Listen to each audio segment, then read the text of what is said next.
Hi there, this is Evan Castor with Community Health Partnership and the Pikes Continuum of Care. We're going to look at some of the changes that occurred in the Coordinated Entry Program in our COHMIS database from April 1, 2020. So first we have our test client pulled up here, and we're going to go enroll them into the Coordinated Entry Program. This process should look very familiar as we hit enroll. We'll answer the same questions we normally would, including disabling conditions, cash income, non-cash benefits, and health insurance. With these two additional questions: prior living situation, type of residence, and length of time in prior living situation. First, we'll select from our menu of options and go with place not meant for human habitation. This drop-down menu might not be seen in this video, but you can go and explore yourself. For length of time in prior living situation, we'll say this person was homeless and camping for the past 9 months. So we'll save this and they'll be enrolled in the program. We can then go to the assessments and we will add a new assessment. So let's add a VI SPDAT for single adults. We'll say that we did this on the 19th of April. Our additional fields: assessment location, either outdoors or agency's office. We'll say this happened outdoors. Type of assessment, this was a VI SPDAT done in person.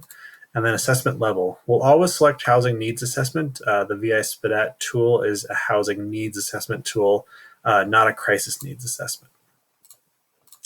I'll then just go through the rest of these fields quickly. I'll say camping for 9 months, a few times, one time. So we'll just put in some other questions here.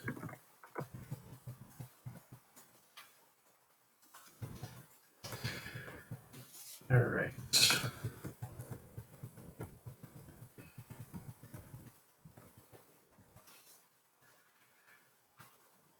And as always, we'll hit save. The record, as you'll note, will not have saved. I missed a few questions on here, so we'll go and fill in those. Save the record. You'll be directed to the referral screen, so we'll make sure to refer to Community Q so they show up on the Coordinated Entry by Name list we review each week. And this client, we can now go back to their record and see that they have an active Coordinated Entry program. They're also on the Community Queue, so that assessment got referred to the Community Queue. We can go into the record and see the assessment and see that it was completed on the 19th. If we wanted to update the VI SPDAT, say today the 21st, we can go and change the assessment date. If there are any other questions that changed, you can feel free to answer those. They might have changed answers during that time, so please make sure to review questions. We've updated the VI SPDAT. So then, now that we've updated with the new assessment date, we also want to add a current living situation to reflect that we've updated the VI SPDAT.